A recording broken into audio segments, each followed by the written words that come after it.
Comment savoir si je suis médium? Bonjour à toi et bienvenue sur cette chaîne où l'on te parle de soins énergétiques, de médiumnité, de magnétisme et aussi de chamanisme. Ici, tu trouveras des masterclass pour mieux comprendre tes capacités avec un regard pragmatique, sans croyances perchées et avec un vocabulaire accessible. Tu trouveras aussi des master trainings, donc ce sont des entraînements pour développer tes capacités. Abonne-toi et actionne la cloche pour ne rien rater.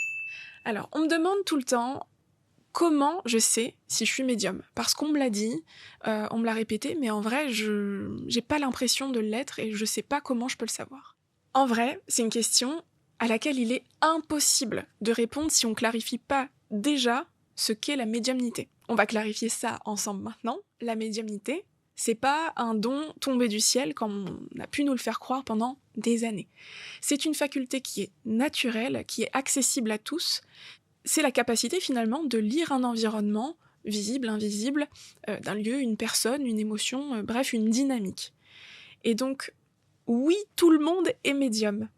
Pourquoi ? Parce que tout le monde a déjà capté des informations, tout le monde a déjà eu des intuitions.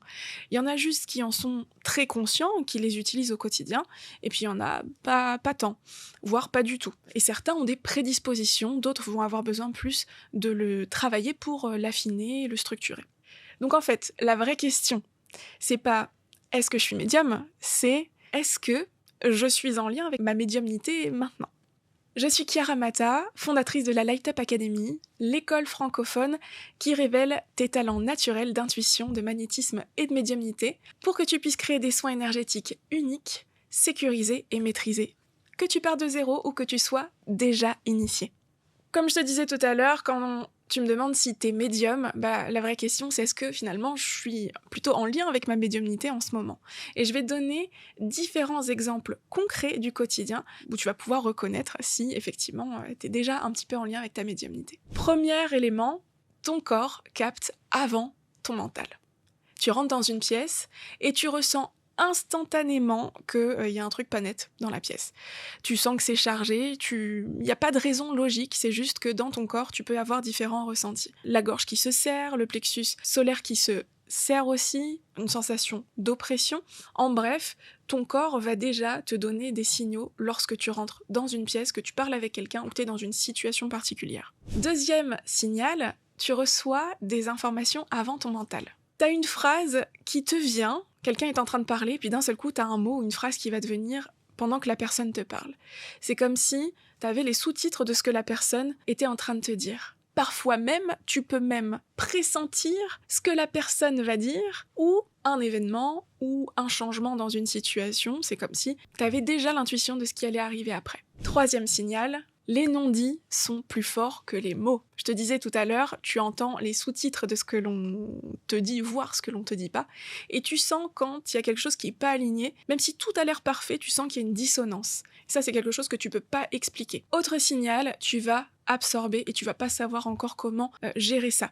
Là, je vais te parler de protection énergétique et de porosité énergétique. Tu vas aller dans un endroit et naturellement, tu vas prendre les infos énergétiques sans forcément le vouloir et tu vas sentir que ça te pèse, que ça t'alourdit. Là aussi, c'est très certainement, t'es en lien et t'es connecté à des informations qui sont tout autour de toi. Avant de te parler de la suite, like cette vidéo si tu te reconnais dans ce que je t'ai partagé déjà là.